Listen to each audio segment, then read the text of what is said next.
Hi everyone, welcome back to my channel. বিয়ে সিরিজের first video নিয়ে আমি চলে এসেছি। আমার চ্যানেলে ফার্স্ট বিয়ে সিরিজ শুরু হচ্ছে। এটা কিন্তু একটা pre wedding makeup look share করছি তোমাদেরকে। যারা প্রি ওয়েডিং ফটোশ্যুট করছো, ওয়েডিং মেকআপ লুক করতে চাইছো, তারা কিন্তু এই লুকটা বাড়িতে ট্রাই করতে পারো। কোনো মেকআপ আর্টিস্ট হায়ার করতে হবে না। এত মিষ্টি একটা মেকআপ হলো কিভাবে, আমি কিভাবে কমপ্লিট করলাম, সেটাই কিন্তু ভিডিওটার মাধ্যমে তোমাদেরকে শেয়ার করেছি। তোমরাও কিন্তু বাড়িতে ট্রাই করতে পারো। তো চলো ভিডিওটিকে স্টার্ট করা যাক। সবার প্রথমে ব্যবহার করে নিচ্ছি বায়োটিক্সের একটা টোনার। এটা কিন্তু হানি টোনার রয়েছে। তারপরে ফেসটা কিন্তু ভালো করে একটুখানি হাওয়ায় শুকিয়ে নিচ্ছি, মানে 2-3 মিনিট ওয়েট করে নিচ্ছি। তারপরে কিন্তু কি করছি, ল্যাকমির পিচ মিল্কটাকে ইউজ করছি। ফুল ফেসে একটুখানি ব্যবহার করে নেবে, খুবই কম পরিমাণে নেবে, কারণ এখন কিন্তু গরমটা আস্তে আস্তে পড়তে শুরু করছে। সেই কারণে কিন্তু স্কিন কেয়ারটা খুবই মাস্ট, এবং সবসময় সব কিছু ব্যবহার করার পর 2-3 মিনিট ওয়েট করবে, যাতে ফেসের মধ্যে ভালোভাবে বসে যায়। তারপরে এলিটিনের এই প্রাইমারটাকে নিয়ে আমার টি জোন বরাবর অ্যাপ্লিকেশন করছি এবং ভালো করে ব্লেন্ডিং করে নিচ্ছি। টি জোনে ইউজ করার প্রয়োজন আছে, ফুল ফেসে ইউজ করার কোনো প্রয়োজন নেই। তারপরে আইব্রোটাকে ফিল করব, সেই কারণে প্রথমে আইব্রোটাকে কোম করে নিলাম। কোম করে নেওয়ার পর যে কোনো আইব্রো পেন্সিল দিয়ে আইব্রোটাকে ড্র করছি। প্রথমে নিচের দিকটা একটা পয়েন্ট করবে, ওপরে একটা পয়েন্ট করবে এবং লাস্টে একটা পয়েন্ট করবে। 3টে পয়েন্টকে মিশিয়ে নিয়ে হালকা হালকা করে কালারটা দিতে থাকবে, সামনের দিকে কম এবং পেছন দিকে বেশি। দুটো ডিফারেন্স তোমরা দেখেই বুঝতে পারলে। তারপরে কিন্তু কনসিলার দিয়ে আমার আইব্রোর নিচের দিকটাকে একটুখানি কনসিলিং করে নিলাম। তাতে আইব্রোটাকে শার্প এবং ন্যাচারাল দেখাবে, তার সাথে আই মেকআপটা আমি কমপ্লিট করতে পারবো। যে কোনো ব্লেন্ডার বা ব্রাশ দিয়ে ভালো করে ব্লেন্ডিং করে নেবে। ব্লেন্ডিং করে নেওয়ার পরে আমি চলে গেলাম আই মেকআপের দিকে। দেখো, আমি প্রত্যেকটা প্রোডাক্ট ভীষণই কম দামে প্রোডাক্ট তোমাদেরকে দেখাচ্ছি। আই শ্যাডোটাকে আমি কীভাবে প্লেস করলাম দেখতেই পারলে। 3টে ডট প্রথমে দিয়ে নেবে তোমাদের ক্রিজ লাইনে, তারপর ওটাকে ব্লেন্ডিং করবে। ব্লেন্ডিং করে নেওয়ার পরে আমি একটা হোয়াইট কালারের শেড নিলাম।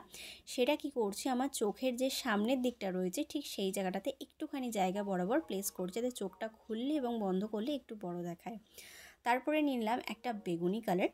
আর প্রি ওয়েডিংয়ে যারা ফটোশ্যুট করছো বা ওয়েডিং মেকআপ লুক করছো, তাদের জন্য বলবো এটা একদম পারফেক্ট। হোয়াইট কালারের ড্রেসের সাথে ফটোও ভালো আসবে, মেকআপটাও সুন্দর হবে। যে কোনো কালার ড্রেসের সাথেই মেকআপটা চলে যাবে, তাও আমার কাছে এই গ্রাউন্ডটাই ছিল, সে কারণে এটাই আমি দেখাচ্ছি।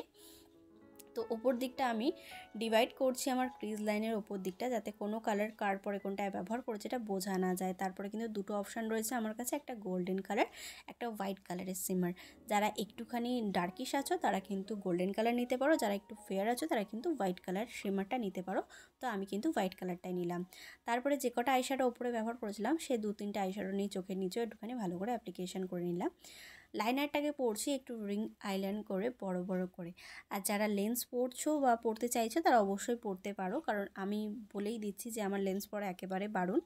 কারণ চোখে আলসার টাইপের হয়ে যাচ্ছিলো লেন্স পরে পরে, সেই কারণে আমি এখন স্কিপ করে দিয়েছি। যারা কন্টিনিউ পরছো এখন থেকেই স্কিপ করে দাও, চোখের 12টা বাজতে চলেছে।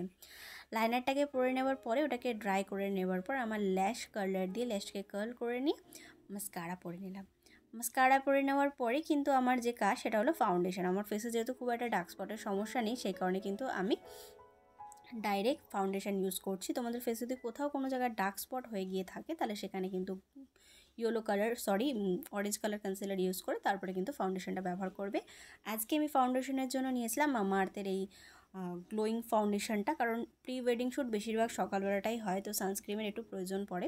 সামনে যেহেতু বিয়ে, স্কিনটাকে কোনোভাবে ট্যান পরানো যাবে না, সেই কারণে কিন্তু যে কোনো তোমরা সিসি ক্রিম বা বিবি ক্রিম নিতে পারো, যার মধ্যে এসপিএফ রয়েছে।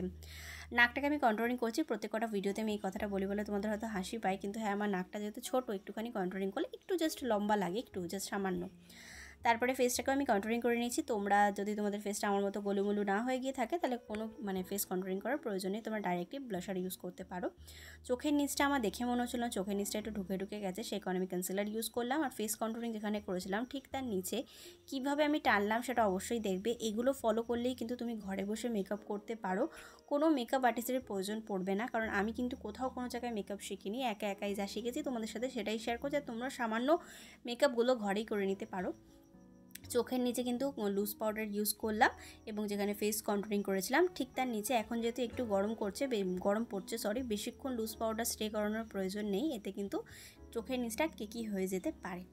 ব্লাশারের জন্য আজকে নিলাম ব্লু হেভেনের একটা ব্লাশার। তোমরা তোমাদের কাছে যেই ব্লাশার অ্যাভেলেবেল রয়েছে সেটা ইউজ করতে পারো, বা তোমাদের কাছে যদি ব্লাশার অ্যাভেলেবেল না হয়ে থাকে তোমাদের কাছে নিশ্চয়ই একটা আইশ্যাডো প্যালেট আছে, সেখান দিয়ে একটা পিঙ্ক কালারের শেডকে নিয়ে হাতের ওপর ড্যাব ড্যাব করে তারপরে কিন্তু চিক্সের ওপরে ভালো করে ইউজ করে নেবে। লিপস্টিকের জন্য আমি প্রথমে নিলাম একটা লিপ ক্রেয়ন, এটা ছিল সুইস বিউটি শেড নাম্বার 25। তারপরে একটা লিপস্টিক নিলাম, এটা ছিল রেনের একটা লিপস্টিক। তো লিপস্টিকটা পরার সময় থেকে আমার মনে একটু গন্ডগোল লাগছিলো যে লিপস্টিকটা হয়তো আমাকে ভালো লাগবে না।